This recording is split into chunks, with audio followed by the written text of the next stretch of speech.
சில்லறை வாங்குறதுக்கு நாய் மாதிரி ஓடி வரும். கொடுத்த பணத்திற்கு சில்லறை தராமல் பஸ்ஸை அப்படியே எடுத்து சென்ற ஓட்டுநர். நண்பா நீ கொஞ்சம் பின்னாடி நண்பா கொஞ்சம் நிறுத்திங்க. சொல்லுங்க டைம் இருக்காதா? தேவையான பிரச்சனை வரும். நிறுத்திங்க வண்டி நிறுத்திங்க.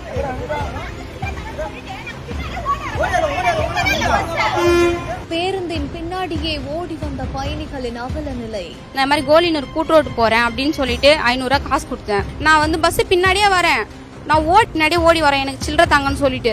அவங்க என்னை பார்த்துட்டு சிரிச்சுட்டு அவங்க மட்டும் போறாங்க. மறுபடியும் நான் ஒரு பஸ் பிடிச்சி நான் மறுபடியும் புது பஸ் ஸ்டாண்ட்ல கேட்கறேன், இந்த மாதிரி ஏன் எனக்கு சில்லறை தரலன்னு சொல்லிட்டு கேட்கறேன். அதுக்கு அவன் என்ன சொல்றான், நீ என்கிட்டயே காசு கொடுத்த, யார்கிட்ட காசு கொடுத்தேன் அவன்கிட்ட போய் கேளு, ஏன் என்ன கேட்கறேன்னு சொல்லிட்டு அவன் சொல்றான். எனக்கு டைம் ஆகுது, நான் பஸ் எடுக்க போறேன்னு சொல்லிட்டு அவன் மாட்டு எனக்கு சில்லறையும் தரல, எதுவுமே தரல. அவன் மாட்டு டைம் ஆயிடுச்சுன்னு சொல்லிட்டு பஸ் ஏத்தன அவன் மாட்டுன்னு போறான்.